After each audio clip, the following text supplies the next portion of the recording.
I'm S.A. Bradley, and welcome to Hellbent for Horror, a podcast devoted to all things related to horror, where I remind you that you used to love horror movies, and you secretly still do.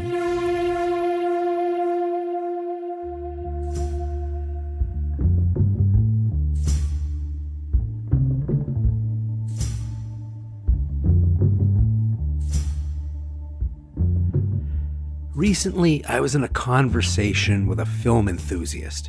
We were discussing Hollywood blockbusters, and I mentioned that the summer blockbuster trend started with a horror movie. He thought I meant The Exorcist. I was talking about Jaws. And that's when the debate began. It's not a horror film, it's an action-adventure film. It's a tale of suspense, he said. Well, truth be told, you might agree with him as well, because I've heard the same debate from horror fans. So I'll just ask a few questions of you as I did the film enthusiast. Do you think people went to see Jaws in record numbers because they wanted to see a rip-roaring sea adventure? Do you think the repeat business was because people wanted to listen to Robert Shaw sing Farewell and Adieu to Ye Fair Spanish Maidens? No. We all went to see Jaws because there was a giant shark eating people. There's not a boat in sight on the movie poster, just a lot of water, a very small woman swimming, and a very big shark rising to meet her. What do you think the intention was behind Quint's speech about the USS Indianapolis? What emotions did that speech inspire in you? Intention matters, and the intention of the story is what marks the difference between Jaws and Moby Dick. Jaws fed our primal fears, and it made the ocean into the space underneath our beds. But it also fed a dark curiosity that lies deep within us, and it woke up a part of our shadow selves, the part of us that wants to see what it looks like when the world falls apart. Now, most of us don't really want the world to fall apart. In fact, I think the world falling apart is a universal anxiety. But watching it happen from the safety of a movie screen satisfies that dark curiosity, because we get to live to tell the tale. And that's where disaster movies come in. And I believe some disaster movies, by nature of their intentions, are horror films in disguise. The history of disaster movies goes back to the beginning of motion pictures. The short documentary footage of the 1906 San Francisco earthquake was one of the most popular Nickelodeon attractions of its day. And in 1913, the silent film The Last Days of Pompeii ended with the volcano erupting and the city being destroyed. But the inspiration for disaster movies goes back long before there were motion pictures. Let's go back to the Bible. The Bible has several disaster stories within it. You have Noah and the Great Flood. You have the destruction of Sodom and Gomorrah, the entire book of Revelations, the fall of the Tower of Babel, and, if you're Egyptian, the 10 plagues of Egypt. If you look at that biblical list, you have the basic template for most disaster movies that got made. But just as important as scenario and plot, the Bible also gives a very important ingredient to disaster movies. In the Bible, disaster is seen as moral punishment. It's seen as rebuke from an angry Old Testament God. Bad things happen to bad people, and curses are real and deserved. Sadly, that simplification of both tragedy and morality is so pervasive that it makes its way into the real world.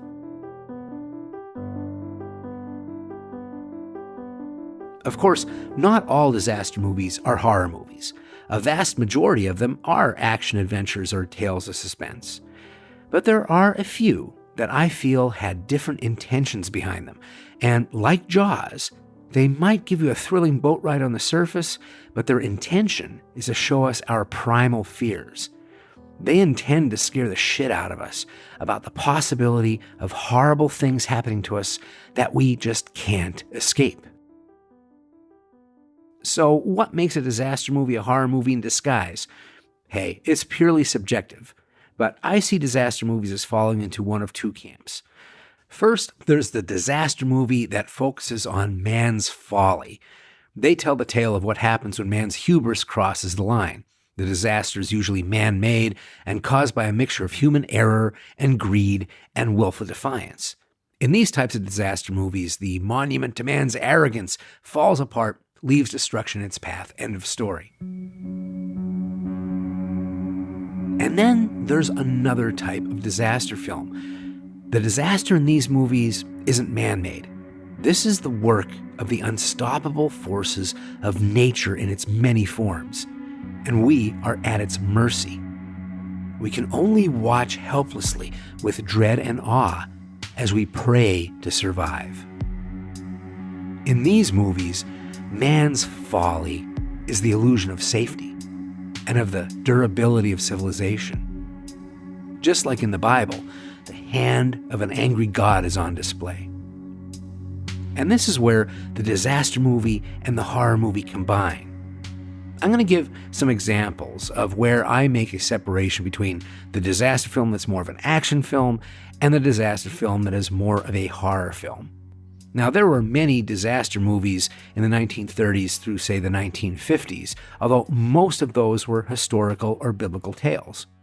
There's one standout I wanted to discuss briefly, and that's The Hurricane from 1937, directed by John Ford. This would be an example of a disaster film that's more of a drama that becomes an action film and then a disaster movie in its climax. The story takes place in a Polynesian village that is going through racial and political strife during colonization. We follow a Polynesian sailor who is unjustly imprisoned after defending himself against a colonialist, and then the ensuing turmoil after that event. As the social tensions brew up a figurative storm, the movie climaxes with a literal storm in the form of a hurricane.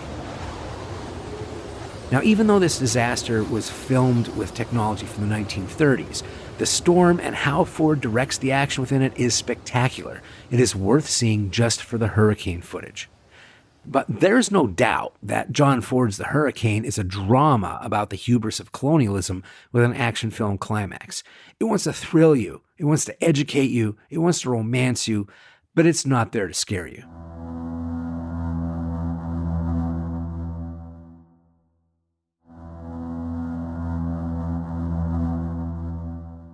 The next movie falls completely into the horror movie camp.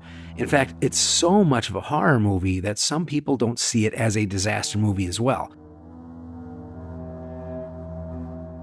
And yet, the last half of this film is devoted to the very graphic destruction of a city and the fate of the innocent citizens. No horror movie before this one lavished so much focus and loving detail into showing a city destroyed at the hands of a vengeful god.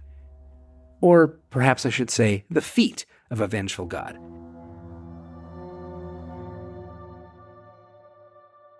The movie is Godzilla, King of the Monsters from 1954. It's also Gojira from 1954, which is the original Japanese kaiju version. Godzilla, King of the Monsters, is the heavily edited Americanized version of Gojira, and that's the one that stars Raymond Burr. That's the version where most of the world first met this iconic monster. It is also the Godzilla film that takes itself seriously in giving us a sense of dread about an unreasoning, annihilating creature. And for good reason, as the movie took place during raging debates in the Japanese government about continued nuclear testing by the United States. Remember, this is less than a decade after atomic bombs were dropped on the cities of Hiroshima and Nagasaki to effectively end World War II. It is said that Raymond Burr's sympathetic character was put in there to make the subversive theme less obvious for American audiences. Because in the original movie, the story starts out about a series of freak natural disasters on the islands off the shores of Tokyo, only to reveal that underwater hydrogen bomb testing has awakened a legendary sea monster god. And the way people talk about this sea deity, he is not benevolent. The bomb testing not only woke this god, but it also mutated him, and he is radioactive, and he comes to bring his wrath on Tokyo. And he does so in spectacular fashion. As a kid, I remember being in a state of awe watching the sights of collapsing buildings and exploding high-tension wires. You could replace Godzilla with an earthquake or a tidal wave, and all of that carnage would fit seamlessly. Godzilla, King of the Monsters, looks different, and it feels different than any other Godzilla film in the series. The film is in black and white, and it's filmed in a semi-documentary style, which gives it a Night of the Living Dead newsreel blurring of reality. And there's no campiness to this Godzilla. He is the force of nature and a brutal destroyer of everything in his path. But it is the level of destruction, the focus on disaster, and the collapse of a city that made Godzilla, King of the Monsters, memorable. We had seen King Kong before him, but Kong was a sympathetic beast enslaved and taken from his home. Any damage Kong did was trying to escape his captors and leave the city. Godzilla, on the other hand, comes to the city like an angel of death.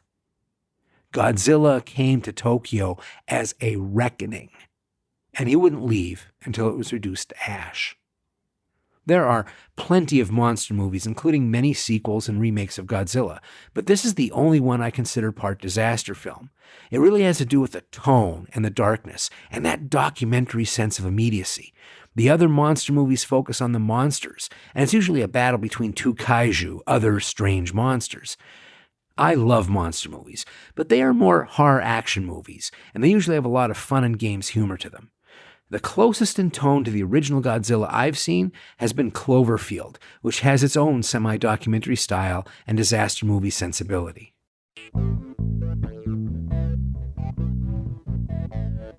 Even though there were many disaster movies through cinema history, it's the 1970s that are considered the heyday. And it's during the 1970s when you can see how intentions make some disaster films secretly horror films where others are not. Take the movie that is called the grandfather of the genre, the movie that started the decade of the disaster movie. The original Airport came out in 1970, but it feels much older than that. Airport is a slick production made by the old Hollywood regime, and it plays like a soap opera. It's like the movie Grand Hotel, but it takes place in a 747. Critic Judith Crist mocked how old-fashioned it was when she called it the best film of 1944. The disaster, which is a terrorist bomb going off in a 747, doesn't happen until deep into the 137-minute running time. Now, as disaster movies go, Airport is pretty uneventful, but it was very influential. It gave us a lot of the templates. But its old-school intentions can be seen in the actions of the characters. This is a movie where everyone, except for the bad guy, wants to do the right thing, and the professionals save the day through good, hard work. And then came the Poseidon Adventure. I remember seeing the Poseidon Adventure at the drive-in when it was released in 1972, and it scared me and it gave me nightmares. Now granted, I was only a kid when I saw it, but I was only smelling what the filmmakers were cooking. Because the Poseidon Adventure is a horror movie about a world that has either been abandoned by God or where God is openly hostile. The story is about a luxury liner on its final voyage to Greece on New Year's Eve that is capsized by a rogue tidal wave.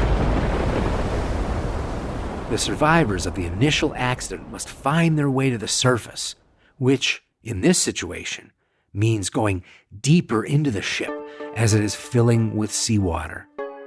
It's like descending into hell to find salvation. I mentioned earlier about how the Bible is full of templates for disaster films and how disasters are shown as a rebuke from an angry God. I don't think any disaster film is as explicit about the hand of God than the Poseidon Adventure is. It's like the Book of Job played out on a luxury liner. God, or the gods, are felt in every frame of that movie, and we're not sure if the angry God is the Judeo-Christian one or Poseidon himself. Pro tip: it's probably not a good idea to name your ship after the angry god of the sea, known for creating storms and releasing krakens. From the beginning, we are being told of the indifference of God to human suffering by a renegade priest played by Gene Hackman. In his worldview, God has abandoned the weak, and he leaves the strong to fend for themselves. His worldview has him on this cruise because the church wants to send him to a remote part of the earth to hide him away. However, the events of the Poseidon Adventure seem to prove his point. The capsizing of the ship is fantastic and surreal, with people dangling from tables bolted to the floor and pianos flying through the air. One big breathtaking stunt destroys the electrical system in the entire ship, and for the rest of the film, we are plunged into darkness, both literal and figurative. The Poseidon Adventure tells us that every institution will fail us, that leaders are fools who know nothing and make the problem worse, and that compassion is the same thing as surrender in this brutal world. Having faith in any of these things will lead to your death. And we see this in action because we see those that put their faith in the purser of the ship drown like rats for listening to him instead of following this renegade priest. We see those that put their faith in the kindly ship's chaplain, a man living by the word of God, drown like rats. And when we see our battered survivors put faith in renegade Reverend Scott, well, they drown, or catch fire, or fall to their deaths one by one.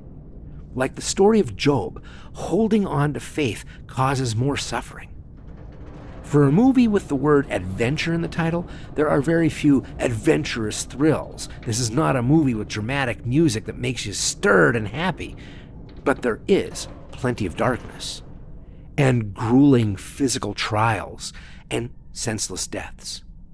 And the water is rising, and the engines are exploding, and the fires are raging, and the survivors swim through pools of dead bodies. Disaster keeps doubling down in a way that is downright biblical. And all through this, Reverend Scott is having an open argument with God, calling him out for his cruelty. As his attacks intensify, I found myself unconsciously feeling the fear of God rising inside of me. I'm filling with the dread of what the next punishment is going to be for everybody because of this preacher with his own God complex. He may be the most terrifyingly delusional man of the cloth since Harry Powell from Night of the Hunter. Now, there are stock characters and some bad jokes about fat people to try to add levity to the proceedings of the Poseidon Adventure. But they fall flat when they compete with the deaths of main characters that happen as quick as a blink of an eye, and just the general aura of despair. The Poseidon Adventure is less an action film than it is a movie that plays on our fear of being abandoned by God and alone in the universe.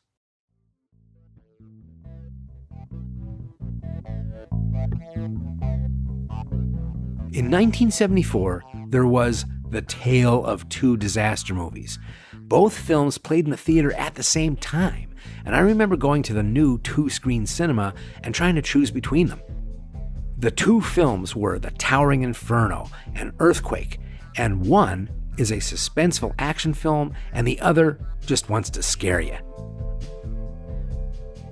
As much as I love The Towering Inferno, and I love The Towering Inferno, I won't be discussing it in detail because it really is an action film. Even though it has kick-ass heroes and Paul Newman and Steve McQueen, I'm just not going to discuss it in detail. Even though the fire is frightening and awe-inspiring, well, I'm not going to talk too much about it because The Towering Inferno, really, it's more about heroism as much as it is about hubris.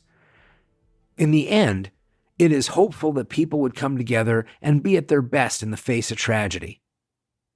Well, you can throw that hope away when you're watching Earthquake. On the surface, this movie exists to play on your fear of the big one. In this film, the big one is a 9.9 magnitude earthquake that strikes Los Angeles. But in all honesty, the big one could be anything, because it's just a very elaborate device to get us to the real fear that the movie is built on. The real fear that Earthquake exploits is the fear of how other people will react when the system breaks down. We have a fear of other people, and that is what makes Earthquake secretly a horror movie. Now, that's not to diminish the intensity of the earthquake that levels most of Los Angeles, or the astonishing special effects that sell that spectacle. The live action mixed with scale models and Albert Whitlock's superb matte paintings create one of film's greatest practical effects sequences. And after spending 45 minutes with an ensemble of barely tolerable characters, it saves the movie just in time. The movie undergoes a drastic tonal switch once that earthquake strikes. The tone changes from a semi-comical soap opera in the first 45 minutes to doom, darkness, and hopelessness that just doesn't quit until the credits roll. Earthquake borrows heavily from the horror trope playbook early in the film to help build suspense prior to the big one. Recurring tremors are used to create a sense of dread and foreboding. They work kind of like the footsteps of the T-Rex in Jurassic Park. And there are early mysterious deaths, and they serve the same function as the first kills in a monster movie before that monster is finally revealed to the hero.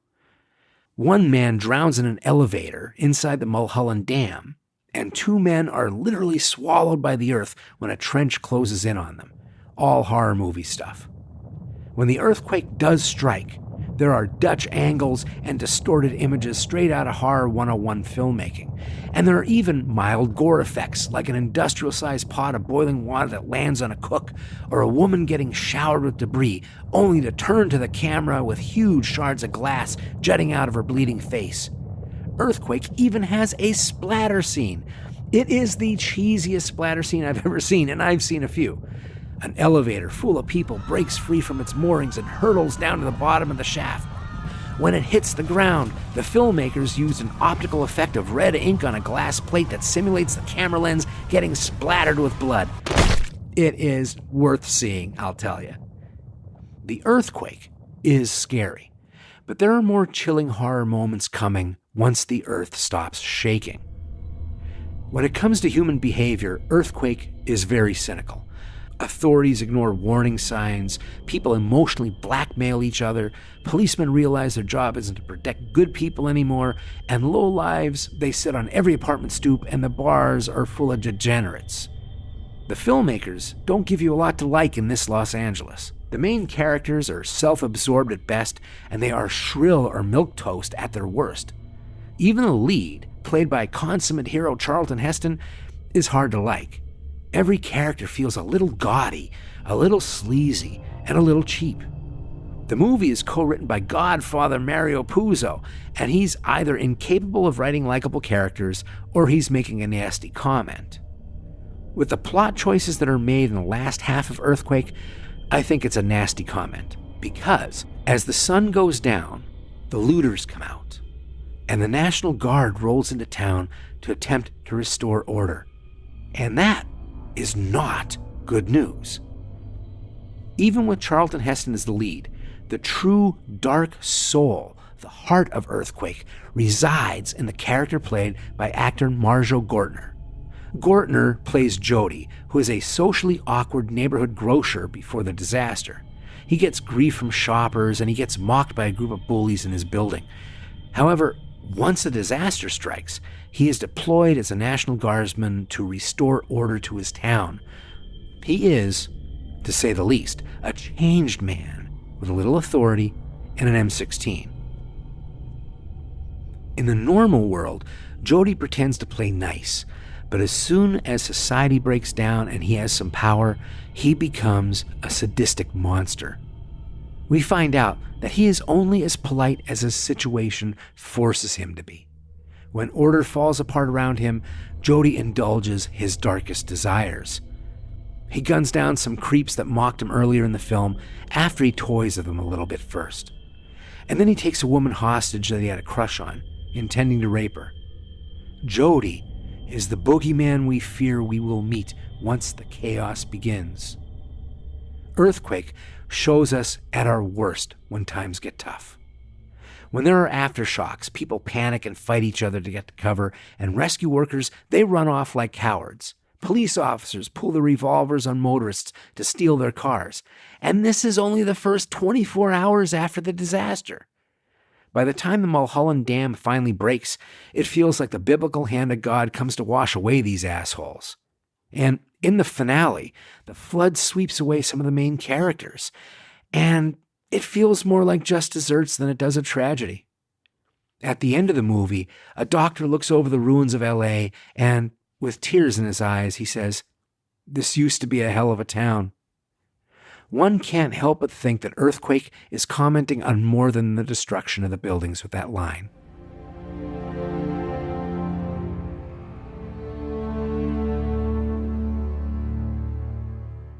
The forces of nature in disaster films aren't restricted to weather or seismic events. Sometimes animals and insects are the nature that runs amok. In the 1970s, scientists started reporting that a deadly hybrid of native and Africanized honeybees were swarming in South America, and they were heading north towards the United States. These killer bees were highly aggressive and left a body count, and everybody was talking about the killer bees. Of course, several disaster movies were made about this new anxiety. There was the big-budget Irwin Allen yawn fest, The Swarm, as well as several low-budget horror disaster films like The Deadly Bees, Killer Bees, and The Bees. Watch these at your own peril. When it comes to nature runs amok disaster films, to me, the first one is still the best one, Alfred Hitchcock's The Birds. Now, The Birds has several amazing set pieces showing the unprovoked bird attacks, and they still pack a punch. It isn't until the last shot, though, that we see the extent of the disaster, as birds cover every tree and telephone line as far as the eye can see. Now, you may know that The Birds is based on a short story by Daphne du Maurier, but did you know it was also based on a real event? Hitchcock stated that the idea came to him in 1961 when hordes of disoriented seagulls rammed into houses on Monterey Bay. At the time, scientists couldn't come up with an explanation, and that incident made Hitchcock return to du Maurier's story. Now, I bring these examples up to show that, like horror movies, disaster movies often tap into the anxieties of the times that they are made.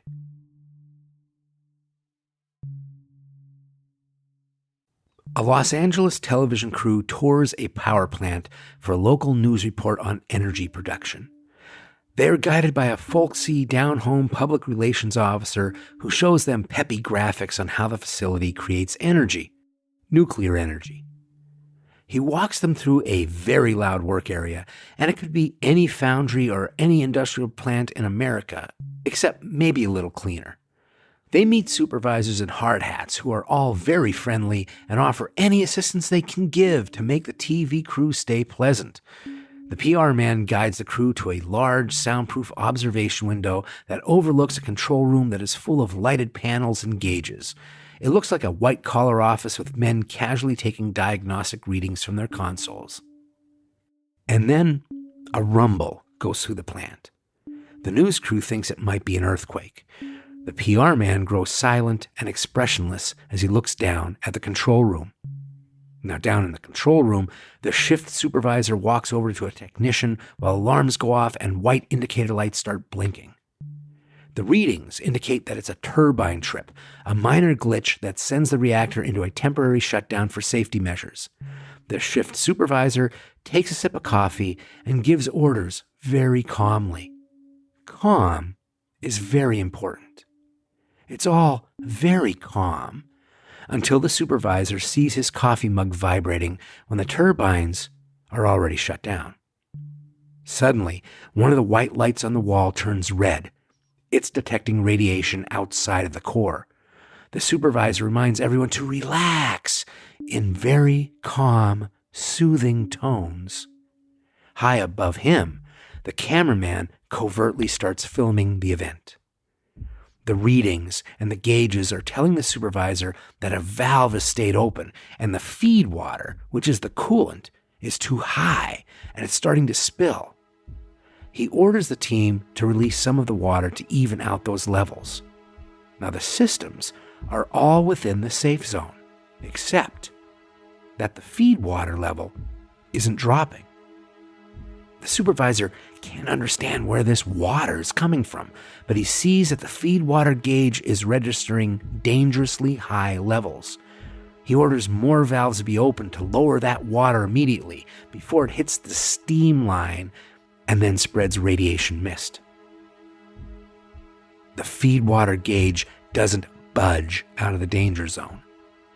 While theories of what is going wrong start flying about, the shift supervisor reaches out and taps the gauge. The needle on the level gauge was stuck, and now the needle plunges.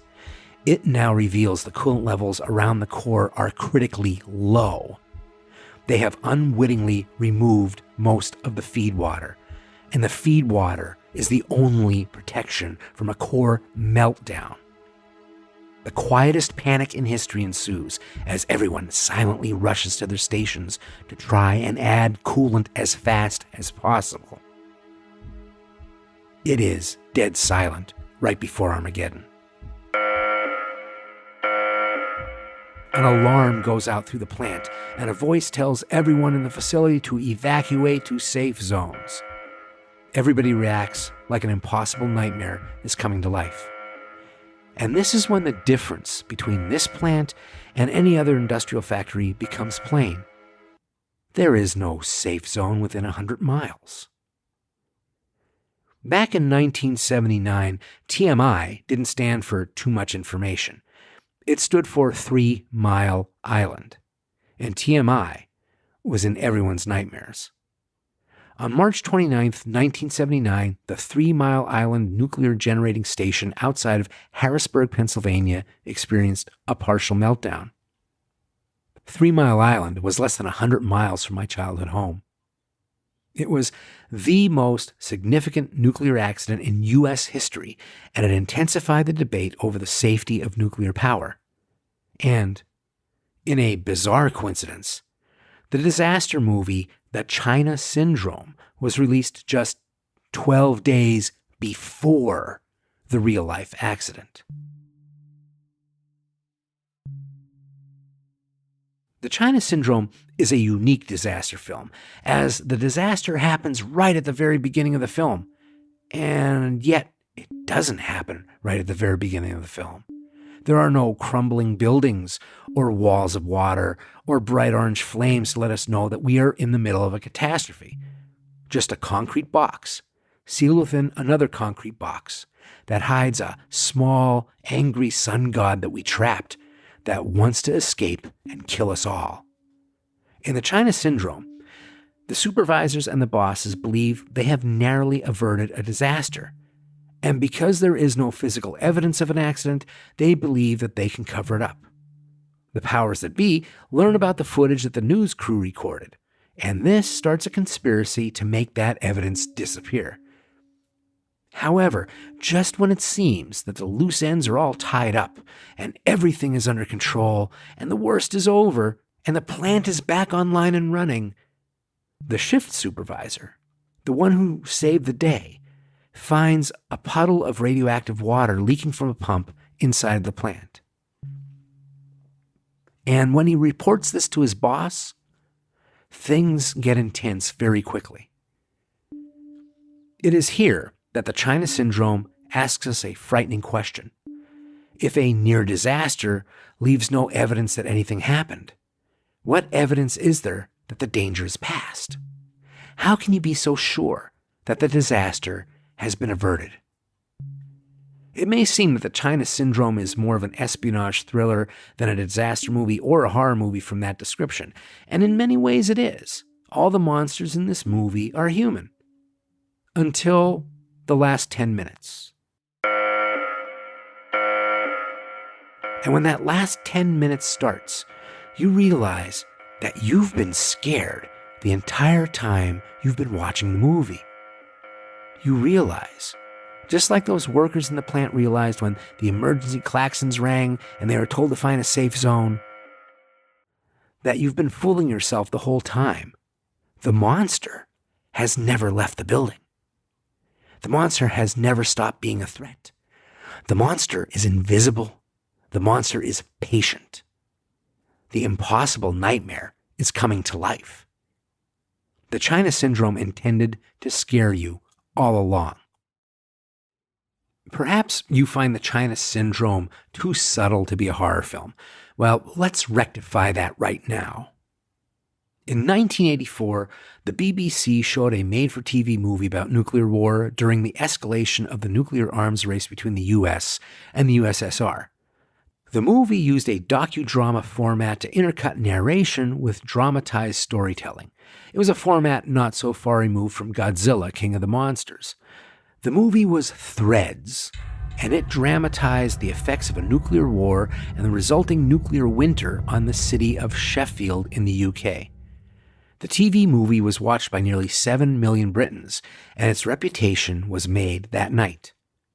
The story director Mick Jackson tells is that normally when a BBC production airs, the phones light up with people giving their opinions. After Threads, the phones were silent. People were in their houses, just sitting there in shock and horror. To call Threads a TV movie may give you the wrong impression, especially if you compare it to other TV movies at that time. The BBC was more permissive about violence than the US was, but nothing went as far with disturbing subject matter as Threads did. It's not about gore, although there are grotesque images in the film. It's how dark and nihilistic Threads decides to go to make its point. Because Threads is a disaster movie that goes all the way and becomes a true horror movie. And when I say it goes all the way, I need to clarify that it takes no shortcuts as it drags us down the road to hell. Threads is an endurance test of despair. This is a horror and disaster film because it isn't concerned with having a balanced discussion about the pros and cons of nuclear policies. It only concerns itself with the result of nuclear war from the point of view of a country that can only stand by in horror as events play out. It only concerns itself with scaring the hell out of you by showing a possible, horrible endgame. The story starts 3 days before the nuclear strikes begin, and we follow two families that are connected by an unexpected pregnancy. While we get to know these families, the narration tells us about potential strike targets in and around Sheffield, like an air base. The narration gives us basic facts of war engagement, like how you cripple a city by destroying industry and food sources and communications. We see people all around Sheffield who are too preoccupied with daily life to take notice of the mild concern about rising conflicts elsewhere. It's just the US and the Soviet Union saber-rattling, and it will pass. Radios and televisions constantly broadcast updates, and newspaper articles fill front pages, but they are Cassandras who are dismissed. At first. Jets start taking off during the night from the nearby airbase. A lot of them. The older generation are the first to take notice of the increasing number of jets flying under the cover of night. They remember when London burned during World War II. As the news gets more serious, people start to listen nervously. Nervousness turns into panic, and there are rushes on grocery stores until there's no food left in them. Nobody can sleep. And then it happens. What is so terrifying about Threads is that when the nuclear attack happens, it's just the beginning of the horrors you're going to see. In our minds, we see that mushroom cloud and we think, well, that's the end, and that's the worst thing that could happen. The mushroom cloud is the exclamation point at the end of the discussion. Intellectually, I don't think we can process what comes after that. This film shows you everything that might happen, without flinching, and without flashing forward in time. You must sit with the horror as the survivors must. One of the things that gives Thread its unique power is that it presents itself as a docudrama, so it doesn't conform to dramatic arcs. There are no scenes that build up suspense. Things just happen. Cruel things. Sometimes you need to shake off the shock as someone you've been following is killed without warning. Sometimes the deaths happen off camera and you just walk into a massacre. The action is presented without emotion, as if it were a real documentary. And that's one of the most unsettling things about Threads. It doesn't stop to let you grieve, and it doesn't let you turn away. Civilization doesn't crumble overnight, but it does eventually crumble, and Threads is there to report how it happens. People don't die quickly, but they do eventually die. And Threads is there to catch every labored moment. Food doesn't immediately run out, but it eventually does. And Threads reminds you that radiation kills the soil too. The impact of Threads is a cumulative horror. It chronicles the days and the weeks and even years after the initial attack and the endless pain and struggle and degradation of survival. We are used to catastrophes being events. We're not used to catastrophes being epochs. And this TV movie shows you this in surprisingly graphic detail. Threads dares to show you the horror of how life continues to linger on in a dead world, and how the human race itself may never be given the mercy of dying out completely. And that, my friend, is horror on a whole different level. Okay, so I'm not going to leave you hanging there. I don't need to leave you on a downer, at least not one that heavy.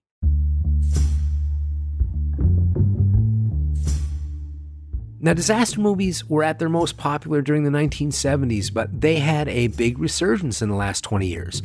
I think part of that has to do with the popularity of apocalyptic horror and science fiction films. Yeah, apocalypse is in. The end of the world scenario fits into the disaster film style, and I think it has expanded what the definition of a disaster film is. Disaster and doomsday films used to be separate categories, but they've kind of blended together. If you look up lists of disaster films, you'll see every zombie film listed, as well as post-apocalyptic films in the vein of The Road Warrior. I'm all about hybrid vigor, which is why I did this episode in the first place. So I wanted to end this episode by including a movie that is not only a horror film, but is also a disaster film and is also an action film. It may also be a social satire, and it has a pretty good sense of humor as well. And that movie is Train to Busan. I will admit that when Train to Busan was recommended to me, I had no real interest in watching it. I have reached zombie burnout, something I would have never thought possible just 5 years ago, but here we are.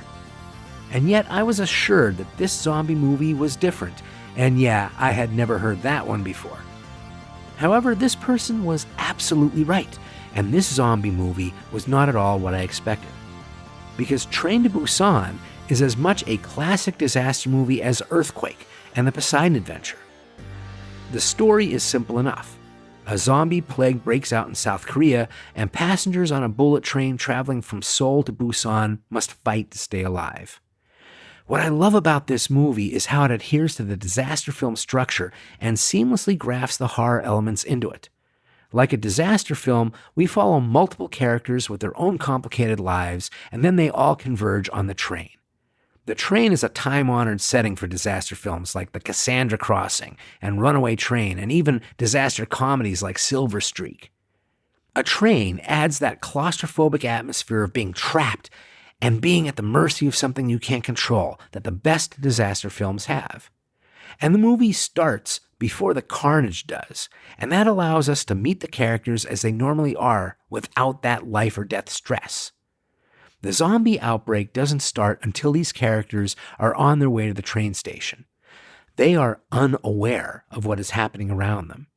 But we know, and the movie generates suspense from things we see in the background that are signs of the zombie outbreak spreading. An example is when the train is ready to leave the station, we see that the outbreak is reaching the upper platform of the building. The passengers looking out the train window only see what might be a fight surrounded by onlookers, but we see with different eyes. And we also see the wounded person who sneaks onto the train behind the attendant as the doors close. Passengers watch the news in horror as they see what look like riots happening in the streets of the city they just left. They begin to wonder how safe it is to travel at the moment. The realization that they aren't safe at all on this train doesn't take long as the wounded stowaway turns into a zombie and attacks an attendant. And from that first bite, things escalate very, very fast. This is a fast-moving virus, and they are fast-moving zombies. The uninfected passengers in various areas of the train fight their way into uncontaminated train cars, and they barricade themselves in. And that means there are many groups of uninfected passengers in separate train cars that are cut off from each other by a river of zombies. This makes every train car its own mini disaster movie, with its own set of heroes and villains and cowards and sacrificial lambs. And they each have their own set of complications. As the train hurtles towards each city on its route, hoping to find help and safety, will the bullet train outrun the spreading disaster? Or will they find out they are completely surrounded? One of the real pleasures of Train to Busan is how it is a disaster movie when the survivors are on the train, and it is a zombie apocalypse when they pull into a city to see if the outbreak has reached there. This movie has its horror cake and eats it too. As the train keeps heading towards Busan, the stakes go up and the odds worsen. The action and horror sequences are top-notch, and there are some jaw-dropping stunts and visuals. Train to Busan also has unexpected emotional depth and unexpected heart, as well as some biting social commentary. And just when you think you know where Train to Busan is going, it throws in some original twists and turns. If I were asked if Train to Busan is an action film, or a horror film, or a disaster film, or a doomsday film, or a social satire, I'd have to say yes.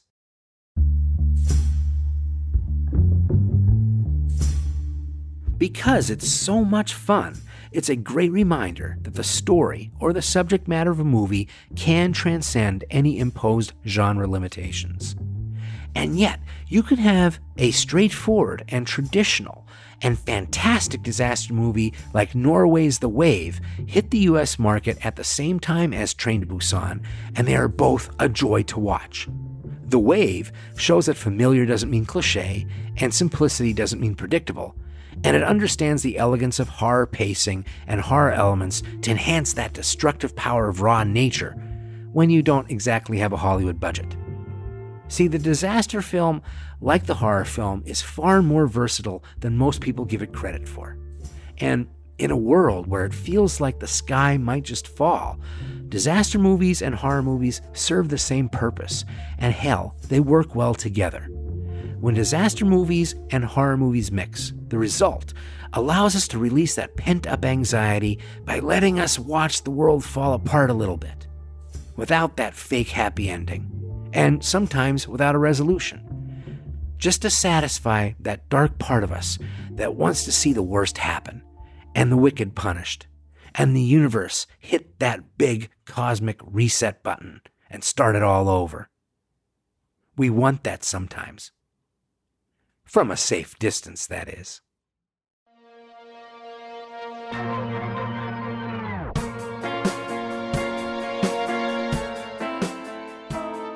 I hope you enjoyed this episode, and I hope that some of you are enjoying my book, Screaming for Pleasure: How Horror Can Make You Happy and Healthy.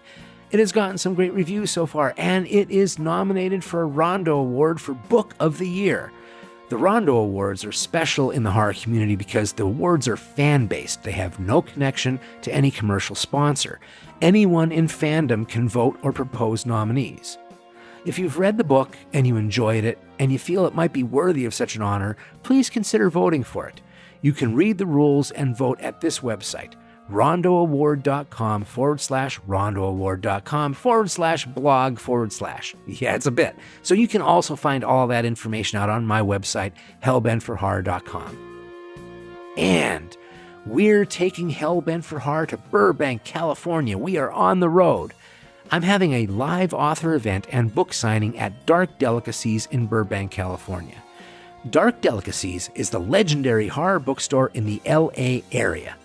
And it just got worldwide coverage when Guillermo del Toro and fans saved the doors from closing with a huge auction and support. I told you horror fans are loyal. We're doing a live edition of Hellbent for Horror, complete with a reading from my book, Screaming for Pleasure. That's right, we're going to have a podcast, and then we're going to have a reading from the book. And my very special VIP guest, Heidi Honeycutt, will be joining me to chat about the book, and horror, and her work, and a whole lot more. We are having this on Thursday, April 11th, 2019. That's actually the day before Monsterpalooza in LA. The place is Dark Delicacies, and the address there is 3512 West Magnolia Boulevard. They're in beautiful Burbank, California. We're going to start at 7 o'clock for the live podcast taping. That'll probably take 45 to 60 minutes. And then at 8 o'clock, we are having a signing. If you're in Los Angeles for Monsterpalooza, don't miss this live event to relish in all things horror and get your copy of my book signed. Oh, and to have a great horror conversation. You can RSVP for the event on my website and through my social media posts on my Twitter and my Facebook pages. I hope to see you there. And until next time, stay hellbent.